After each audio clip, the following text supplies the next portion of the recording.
Welcome back to the farm. We've had a bunch of requests to show you how we make soil blocks for seed starting. So we're going to do that in this video. It's 3 easy steps. You will need a couple of specialty tools if you're interested in how to acquire those. Link below in the description is our Amazon store and you can find them there. And as always, if you appreciate the information, subscribe, like, it helps out the farm. And let's get to it. All right, first we're gonna need some dirt. We do not use seed starting mix, it's too expensive. We're just gonna use a good quality potting soil. This is Coco Loco. I do like this for making soil blocks because it has coconut coir already in it.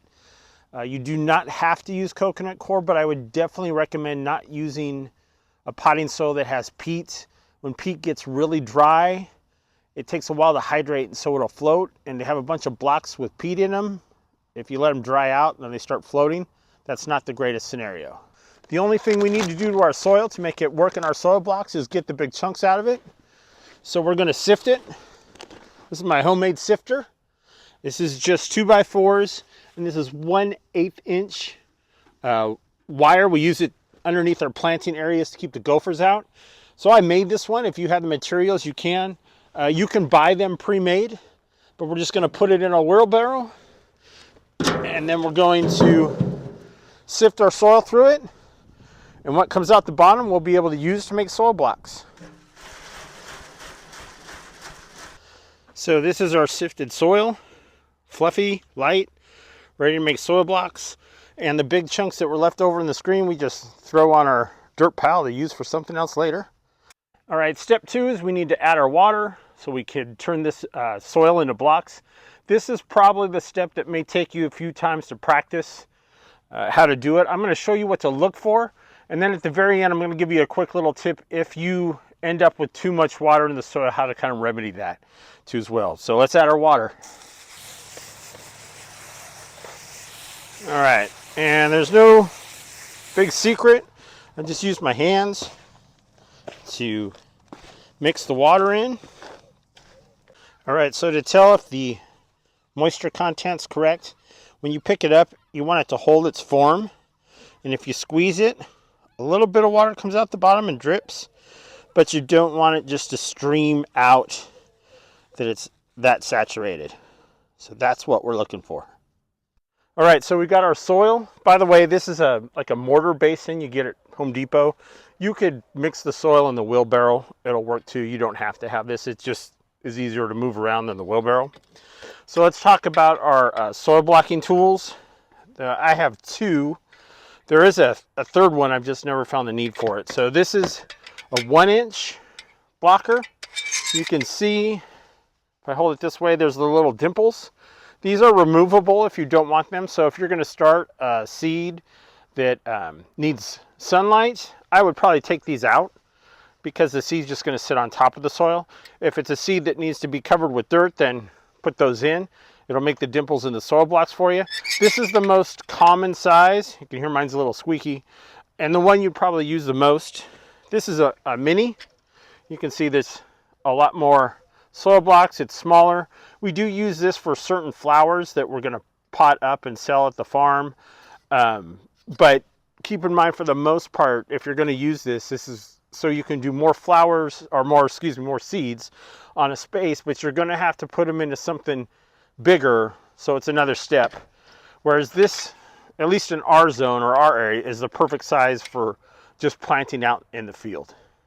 All right, so we're going to take our soil blocker, our soil, and we're just going to push and wiggle to get down to the bottom. And you can see that the dirt's already in the bottom. We just want to make sure that they're completely full. Sorry, it's hard to film and with one hand do this in the other. We're going to bring it over to our tray, and when we're setting it up on the tray, we're going to want to keep in mind that we're going to want to do a bunch of these all right next to each other. So you need to leave a gap around all the sides so that you'll have a way to water. So you never want to put the soil blocker right up against the edge like that. We want to make sure we have a little bit of space, and then a little bit of space on the end here too, so when we water can go all the way around. And then once we get it where we want, Sorry about that. We're just going to push down and squeeze and push down at the same time. And those are soil blocks. And we'll just do that till we fill up the tray. All right, let's talk about the tray real quick. This tray is a 10 by 20 tray, which is a standard size in the seed starting community. However, if you're going to do seed or soil blocks like this, you can do a tray like this. That's fine. You're going to get 72 starts on this size tray. With this size soil blocker, you're going to get 200 with that size soil blocker. However, if you're doing 5 tomatoes, plants, you know, another 6 or 7 peppers, and I would do those all on different trays. Once you start breaking these blocks apart, if you have a bunch of different types of plants that are growing at different rates and need to go outside at different times, I would get a cafeteria, is what they're called, I believe, tray. And they come in a whole bunch of sizes where I could do just 10 blocks on one tray. And that's the size it's going to fit. And it's still going to have a lip for me to water and the space. And I'd get 4 or 5 of those trays as opposed to one big tray, unless you're going to do just a bunch of the same plant. All right, there's my tray. Notice I have my little lip around the whole edge so I can water later. All right, I got 2 tips for you. Our tray's done. If it's too wet, and you'll know that because the water channel that we created around the outside, if it has water sitting in it right now, that's too wet. So if there's water sitting in there, bring the tray in your house. Leave it uncovered. The humidity and temperature in your house is usually enough that if you let it sit there for 12 hours, it'll dry up that extra water and your tray will be good. And then 2, once your tray is good, you can make them weeks in advance, put a humidity dome over them, and they'll stay fresh as they are the day you made them and ready to go with your seeds. Hope this helps you out, and remember, live life in full bloom.